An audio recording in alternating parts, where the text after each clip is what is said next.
This is Haunted by Horror, where every season is horror movie season, and I gotta talk about this. This news broke yesterday, and that is Blumhouse has acquired the rights to the Saw franchise, with Twisted Pictures as a partner. So when I first started getting into horror in the mid-2000s, Saw franchise was quickly on my radar, and it became one of the coolest horror movie franchises to me, and has been my guilty pleasure horror franchise. I enjoy pretty much all of these movies for different reasons, even though I know a lot of people do not.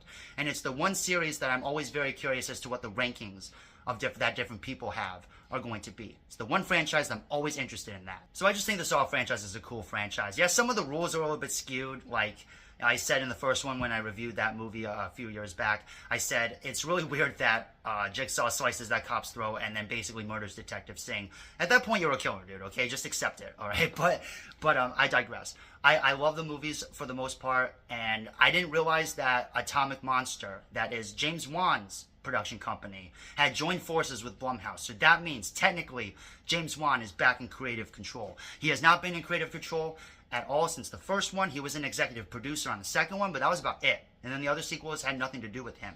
So this is his first time in, 20 years that he'll be involved in the franchise. And I'm excited. When Saw 10 came out, when Saw X came out, I was extremely excited and really loved that film. I actually think it's the best of the Saw movies, as much as I actually really enjoy the other ones. But when they announced Saw 11 was coming out a year later, I was ecstatic because this was the first time I was going to live in year between Saw movie era. And so I was extremely excited, but as the months started to roll around, I got a little nervous. I was like, there's no production news, no nothing. And when they announced that it had been canceled or at least delayed, I was like, yeah, that makes sense at this point.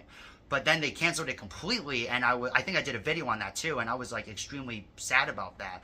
But I wasn't sure what was going to happen, and then they announced, you thought the games were over? You should know me by now. The game is never over, or however they said it. And I was just like, yes, Saw will be back, baby. And now it's back. We'll see what they do with the Saw 11 if they do end up making it, which obviously they just bought the rights, so I'm sure they will.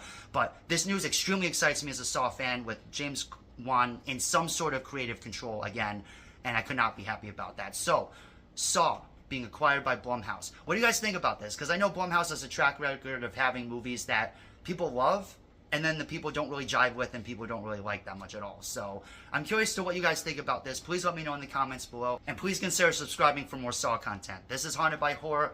Agent out.